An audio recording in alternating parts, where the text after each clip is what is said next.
My question is, do I have to believe in God in order to lead a spiritual life? Actually, if you just believe in God, you can't live a spiritual life. We can't enter spirituality based on belief, because beliefs aren't based on what spirituality actually is. They're fantasies of how we'd like it to be without doing anything to find out what it is. How do you know when you're in a place? Only by the sensation that you have within your own experience. If you go by anything else, then you don't actually live there. You just live as though you live there, as though there's an all-inclusive loving force. And spirituality isn't vague or abstract. Just believing calms us down. It makes us not try to attain, taste, perceive, and enter it. A believer can say, "No, it's okay. The thing I want is out there somewhere." Have you ever noticed how unsatisfying that is when you desperately want something? You hear spiritual applied to just about anything and everything.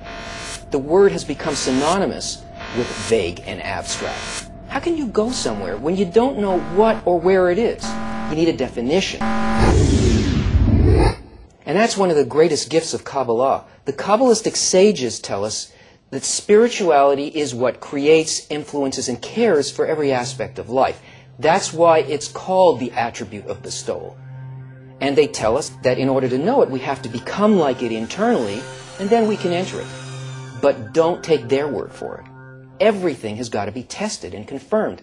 And to do that, you've got to set aside your beliefs and your assumptions and apply their method, just like in any science, and see if it works or not. According to Kabbalah, the meaning of faith is not belief, but it's a direct sensation of the Creator. It's an inner impression that is as tangible and as repeatable and real as any human experience.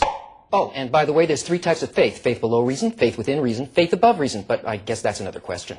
And those who have attained the levels of perception that are laid out in the structure of the worlds, the higher states, all of the things that are described in Kabbalah, they experience the same general impression. Just like a scientist using some procedure can perform an experiment and get the intended results. Or like everybody on the street map of New York, as long as they know how to read it, are going to see the same places. So faith means to really feel and to really see it in everything that surrounds us. Well, I hope that answered your question. If you check the links up here, you can find out a lot more information about it.